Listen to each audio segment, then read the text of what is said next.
This is the Jeff Keyes Auto Sports Desk. The Dix Open is ready to tee off in Endicott. The Gus Macker is ready to tip off in Norwich. And Bearcats softball finishes 2025 in the top 25.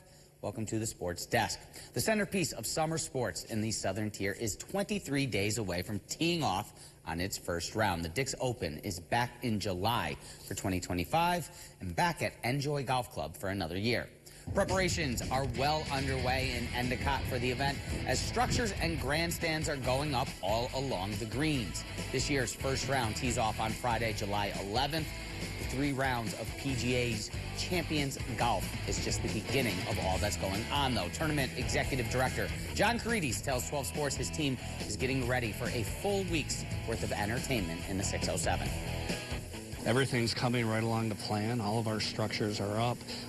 Currently, companies are putting the tent tops up, the carpeting going down. Sully Murphy and his staff have the golf course in great shape. So before we know it, some of the best PGA Tour Champions players are going to be right here in Endicott. Along with the tournament, there's going to be a 5K race that kicks off events that on Sunday, July 6th. The UHS Health Expo on Wednesday, and the Pro-Am begins on Thursday. PGA Champions Tour Golf starts Friday morning with Maroon 5 as well as this year's concert headliner. You can find all the details on the events of the week right now on our 12 Sports homepage. Also tipping off for another summer in the Southern Tier is the Gus Macker 3-on-3 basketball tournament. The event shuts down the streets of Norwich each summer and will do so again for a 28th time on July 11th, 12th, and 13th. The 3-on-3 half-court tourney brings thousands to the city of Norwich each summer. The event that is hosted by the Norwich YMCA is designed to celebrate basketball community and competition.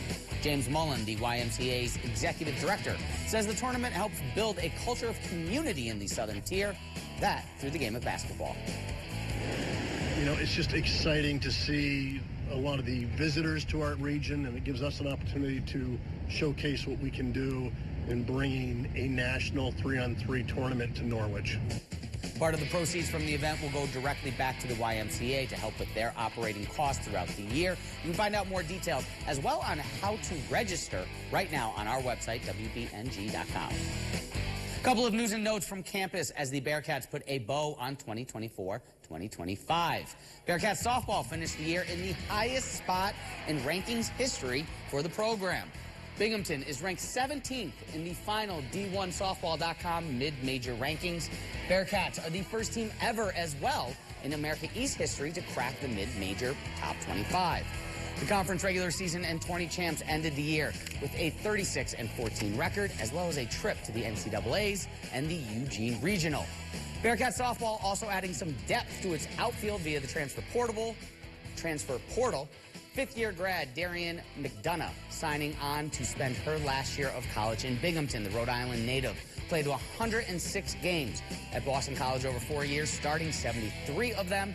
She hit 6 homers, drove in 26 runs as an Eagle before her ACC career cut down short due to injury. And finally, Bearcats women's basketball adding 2 new assistant coaches to its bench for next season. Jason Marshall and Evelyn Thompson will both join head coach Mary Grimes' staff 2025-2026. Marshall is returning to Binghamton after being an assistant for the 2013-2014 season, while Thompson spent last season as the recruiting coordinator at UMass Lowell. Bearcats finished their first year under head coach Mary Grimes, 15-15. Well, thank you so much, Zach. And don't go anywhere. The Sports Desk fun continues as we give a big congratulations to Zach right here, Michael and Keith Savage for their award-winning sports broadcast. We'll be right back.